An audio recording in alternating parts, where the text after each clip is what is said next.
Desde el momento en que una persona es detenida señalada por cometer un delito, su abogado o un defensor deberá planear una estrategia de defensa. A esto se le llama teoría del caso. Revisará el procedimiento de tu detención, buscará el esclarecimiento de los hechos y, en su caso, promoverá actos de investigación. Para esto podrías contar con los servicios gratuitos de un defensor público federal. Pero ¿quiénes son estos defensores? ¿Cómo los solicitas y si es gratis implica que no es de calidad? Mi nombre es Óscar Valleza y aquí en la mesa estaré platicando con un defensor público federal.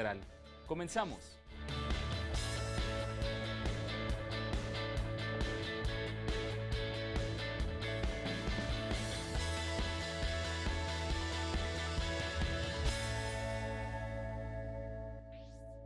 Estamos iniciando ya con Te Defendemos. Hoy quiero dar la bienvenida al estudio al maestro Juan Sandoval González. Él es defensor público federal, por supuesto, en el Instituto Federal de Defensoría Pública. Bienvenido al programa, maestro. Un gusto tenerlo aquí.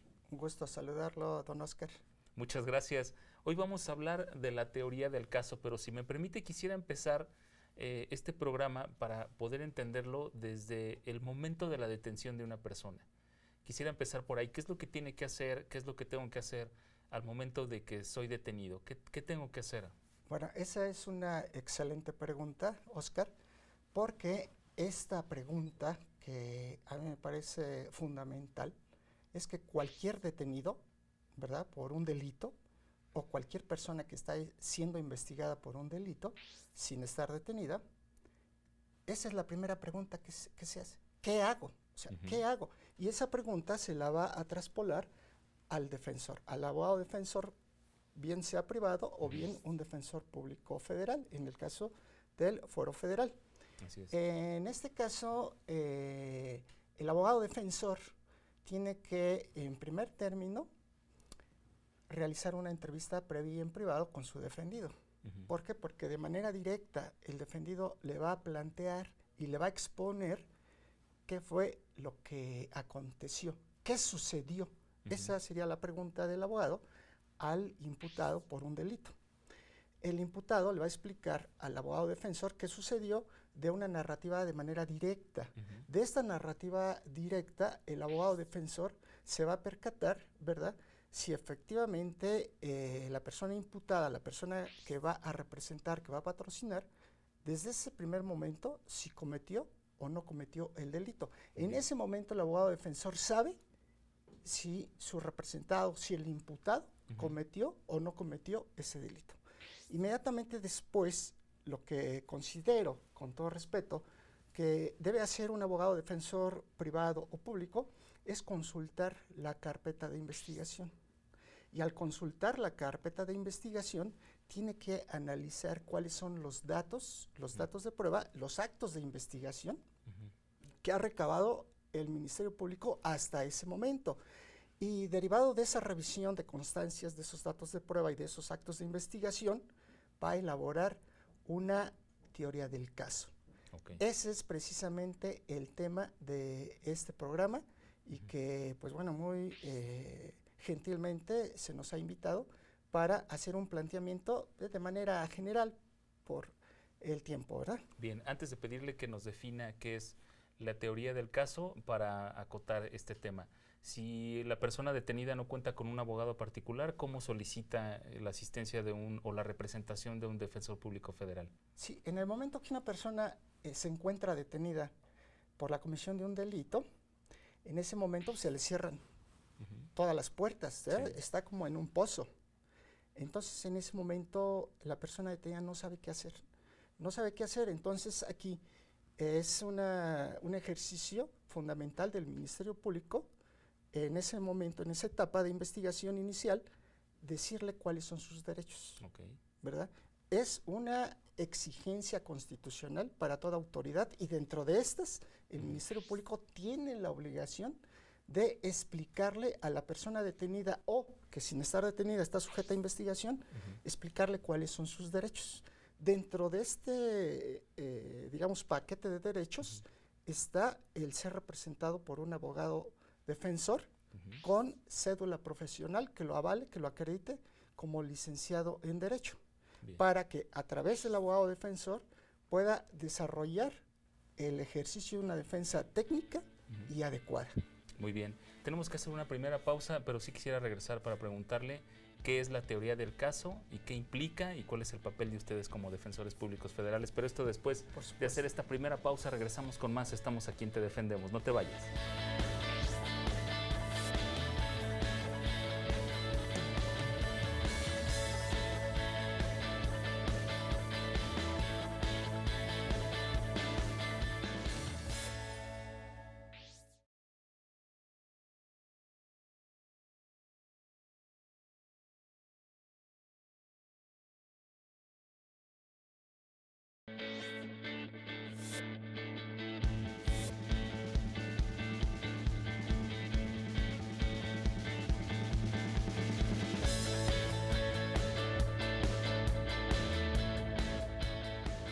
Ya estamos de regreso, seguimos conversando con el Defensor Público Federal, maestro Juan Sandoval González, sobre la teoría del caso. Pues nada más para precisar, entonces, ¿cómo es designado un Defensor Público Federal? Bien, ya una vez que el Ministerio Público le hizo saber cuáles son sus derechos, y dentro de estos el derecho a ser asistido por un abogado defensor público privado, el Ministerio Público le va a decir a la persona detenida que si no tiene en ese momento o no cuenta con recursos económicos para contratar un abogado privado, que puede asignar al Defensor Público Federal que está adscrito a esa unidad de investigación. Bien. Consecuentemente, se le llama al Defensor Público Federal, que normalmente siempre están cuando hay una persona detenida, y entonces ya se le da intervención y el abogado Defensor Público Federal, de manera gratuita, le proporciona los servicios de asesoría y representación jurídica a esa persona si él así decide manifestarlo y designarlo como su abogado defensor. Bien, ahora, la teoría del caso, ¿qué es? ¿Cómo entenderla? Bueno, la teoría del caso, digamos que es propiamente un tema, un concepto que se estableció en los sistemas penales acusatorios. ¿Sí? En nuestro país no se tenía la práctica de lo que era la teoría del caso. Sin embargo, cuando se creó el Instituto Federal de Defensoría Pública, se estableció dentro de sus lineamientos que todo defensor público federal, desde el momento en que tomara un caso, que tomara la representación de un imputado, tenía la obligación de elaborar una estrategia de defensa. Y en esta estrategia de defensa elaboraba una síntesis de hechos y analizaba el delito que se le imputaba a la persona detenida y si se acreditaba cada uno de los elementos del tipo penal, y de esta manera verificar si hacía valer alguna causa de exclusión del delito o, en su caso, algún requisito de procedibilidad o alguna exigencia procesal. Bien. De esta manera, la estrategia de defensa se va configurando como específicamente lo que es la estrategia de defensa de una persona imputada desde el momento que es detenida en todas las etapas del proceso hasta el juicio oral. O sea, la estrategia de defensa es, digamos, la teoría del caso. Esta inicia, valga el término, desde la audiencia inicial hasta el juicio oral, que es la última etapa del procedimiento oral, digamos. Bueno, en un primer momento, en la investigación inicial, la estrategia de defensa la echa a andar el abogado defensor público privado. ¿Por qué?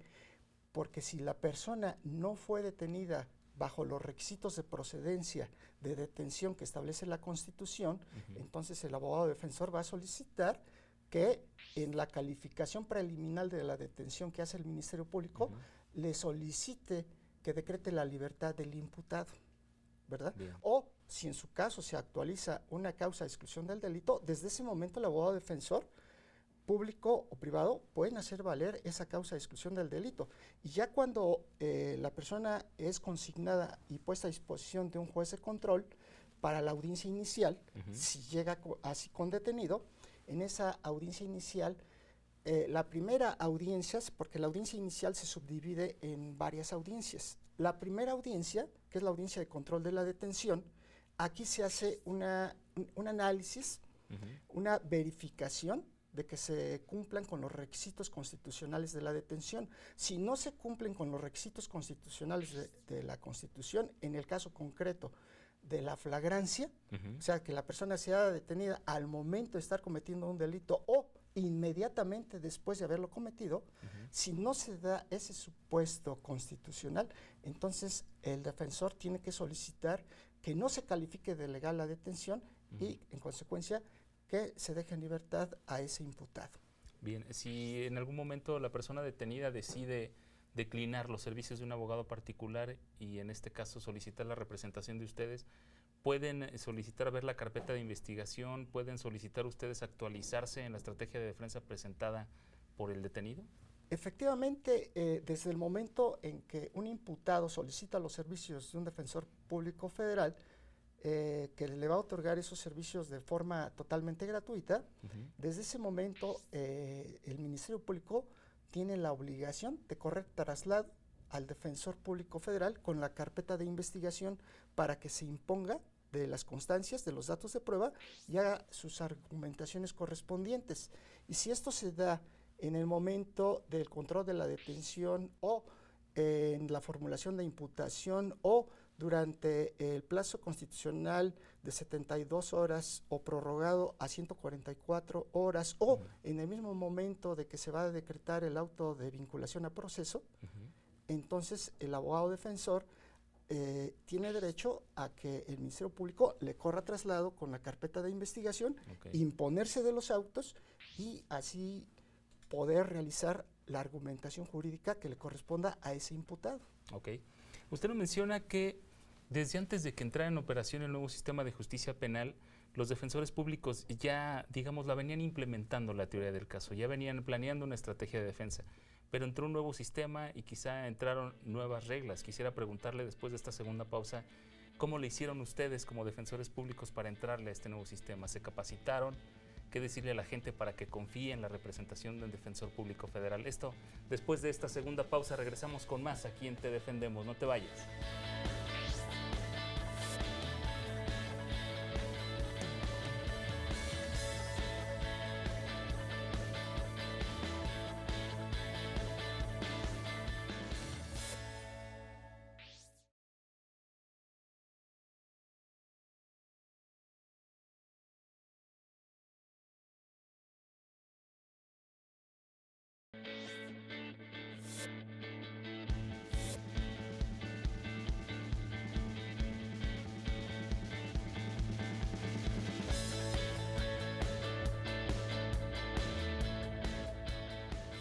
Ya estamos de regreso, seguimos conversando con el defensor público federal, maestro Juan Sandoval González.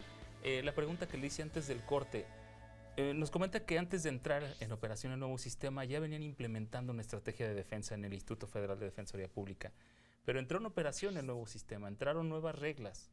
¿Cómo le hicieron ustedes para entrarle al nuevo sistema? ¿Qué hago? Bueno, no fue tan fácil.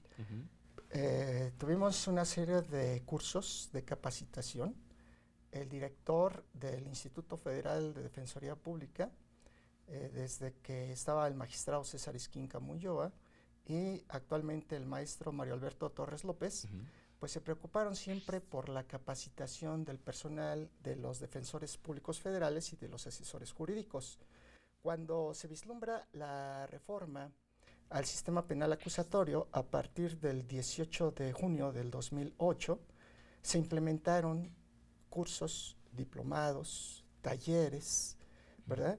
Y a través de estas capacitaciones, pues empezamos a incursionar en el nuevo sistema penal acusatorio. Bien. En lo personal, yo inicié mi capacitación a partir del 2011, arrancando 2011, y prácticamente concluimos capacitación hasta diciembre del 2016, apenas hace 2-3 meses, y estos 5 o 6 años que estuvimos en cursos, en talleres, en diplomados, inclusive cursamos una maestría en este sistema. Bien. Entonces esto nos permitió introducirnos de lleno al sistema penal acusatorio, pero no nos imaginábamos cómo era una audiencia inicial, cómo era una formulación de imputación, cómo era una audiencia de control de detención, cómo era una audiencia de vinculación a proceso, cómo es una audiencia de etapa intermedia y cómo va a ser una audiencia de juicio oral.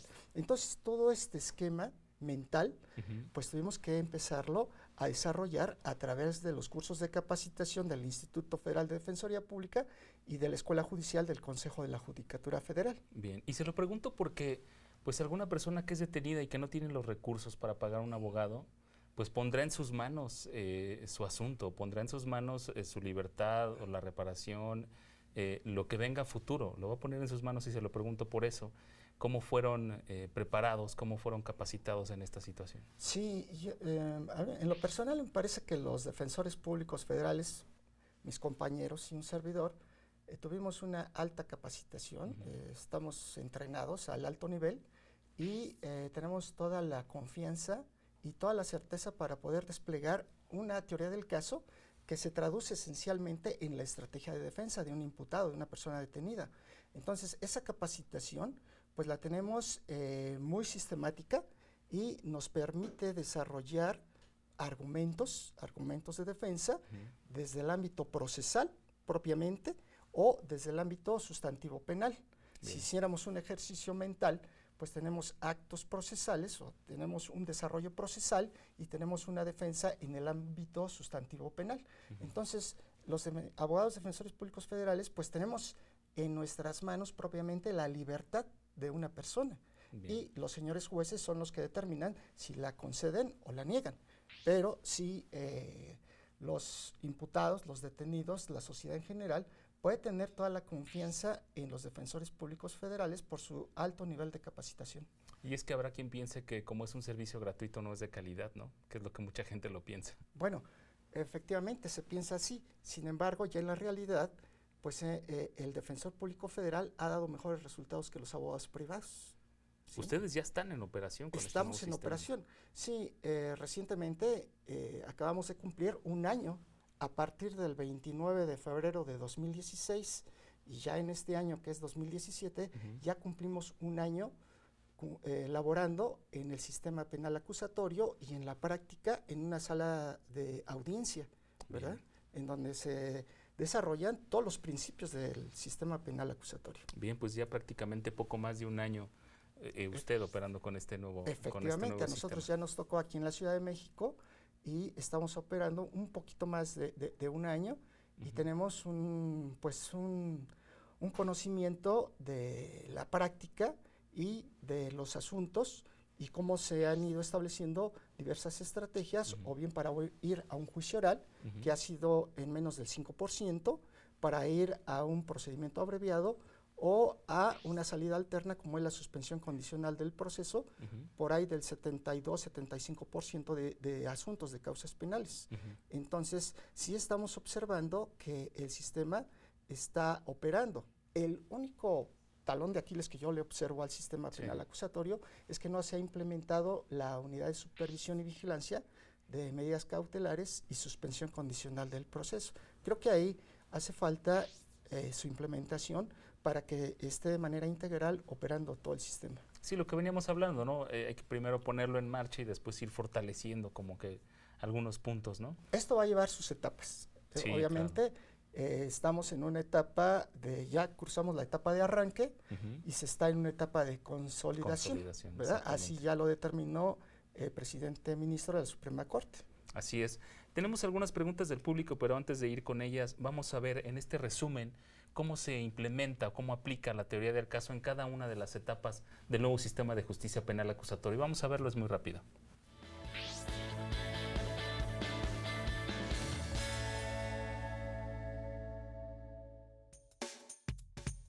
La teoría del caso es aplicable en las 3 etapas del nuevo sistema de justicia penal acusatorio. En la etapa de investigación, la defensa conoce la carpeta de investigación y con base en ella planea la estrategia de defensa o teoría del caso. Verifica los datos de prueba en general con que cuenta la fiscalía. Realiza una entrevista previa y en privado con el imputado para conocer su versión sobre los hechos. Si lo considera pertinente, propone una solución alterna o la terminación anticipada del proceso. En la etapa intermedia, analiza la exclusión o nulidad de las pruebas ilícitas y en la fase de juicio oral establece los argumentos de defensa en el alegato de apertura, define las pruebas a desahogar en el juicio y orden de las mismas, formula el interrogatorio o contrainterrogatorio que se formulará a los testigos y peritos, identifica las versiones de la contraparte que resultan más dañinas y planifica y concreta mediante la estrategia de defensa o teoría del caso el alegato de clausura. Ahí está este resumen muy rápido de lo que implica la teoría del caso en cada una de las etapas del nuevo sistema de justicia penal. Hay algunas preguntas aquí del público que nos han llegado, por ejemplo la del señor Javier Rodríguez de la delegación Gustavo Madero. Dice que no le queda claro qué es la teoría del caso. Sí, bueno, la teoría del caso para el señor Rodríguez se le explica que es específicamente la aplicación de una estrategia de defensa. La explicación que se le da a la persona detenida, al imputado, de qué es lo que va a hacer el abogado defensor, de acuerdo a los datos de prueba, de acuerdo al delito que se le impute y de acuerdo a si existen indicios que hagan creíble o probable que este imputado participó o cometió ese delito. Muy bien. Hay otra llamada aquí, es de Ariel Domínguez. Él nos pregunta que es estudiante de Derecho y nos dice cómo puede aplicar la teoría del caso en la etapa de investigación del nuevo sistema de justicia penal. Sí, la teoría del caso en la etapa de investigación, pues tenemos dos fases, la etapa de investigación inicial y la fase de investigación complementaria. Aquí, cuando la persona está detenida ante el Ministerio Público, el abogado defensor público-privado establece una teoría del caso, una estrategia de defensa, y lo primero que va a verificar el abogado defensor es si el Ministerio Público Federal es competente, ¿verdad? Si existe un requisito de procedibilidad que denominamos querella. Si en su caso se acreditan los requisitos constitucionales de detención en flagrancia. Si en el caso específico la persona fue puesta a disposición del Ministerio Público Federal sin demora, o si hay demora, si esa demora genera y traduce en que sean ilícitas las pruebas recabadas durante esa demora, etcétera. Una serie de aspectos procesales y sustantivos penales que el abogado defensor va a hacer valer en esta teoría del caso, en esta estrategia de defensa, para que en su caso la persona sea asistida en ejercicio de su derecho a una defensa adecuada. Bien. Hay otra pregunta, es del señor Elías López de la delegación Azcapotzalco. Él pregunta, ¿en dónde están los defensores públicos federales? ¿Cómo puede solicitar la representación de uno de ellos y cuánto le va a costar? Bien, los defensores públicos federales es una institución pública, es una institución que depende del Consejo de la Judicatura Federal y del Poder Judicial de la Federación, a través del Instituto de Defensores Públicos Federales y Asesores Jurídicos. Todos los abogados defensores públicos federales están adscritos a las agencias, a las unidades de investigación, donde se está desarrollando la investigación inicial. En el momento que una persona esté siendo detenida, puede decirle al Ministerio Público que quiere asesorarse y ser patrocinado por el abogado defensor público federal, y los servicios del abogado defensor federal son gratuitos, de tal forma que no tienen ningún costo y además son servicios profesionales y de calidad. Lo que veníamos diciendo, no porque sea gratuito no quiere decir que no sea de calidad, ustedes están capacitados para ello. Efectivamente. Bien, hay otra llamada, es de la señora Guadalupe Valdés de la delegación Gustavo Madero. Ella pregunta si los defensores también implementan la teoría del caso en la etapa del juicio oral. Efectivamente, la teoría del caso se implementa desde el momento que la persona está detenida, ¿verdad? Y también hasta la etapa de juicio oral.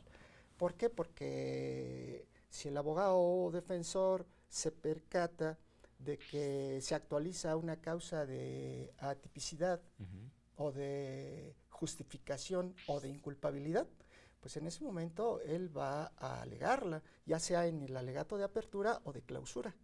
Bien, pues Defensor Público Federal, maestro Juan Sandoval González, le agradezco mucho que haya estado en este programa para explicarle a la gente en qué consiste esta estrategia de defensa llamada teoría del caso también, que ustedes hacen a favor de las personas que tienen como representados. Muchísimas gracias. Al contrario, don Oscar, muchas gracias a usted y al equipo de producción por la invitación. Hombre, al contrario, muchísimas gracias. A ustedes también les agradezco el favor de su atención. Los espero la próxima semana con más temas jurídicos, con lenguaje coloquial, aquí en Te Defendemos. Ya lo dijo el maestro. Muchísimas gracias al equipo de producción que hace posible este programa. Mi nombre es Oscar Valleza y te invito a seguir en la señal del canal judicial. Hasta la próxima.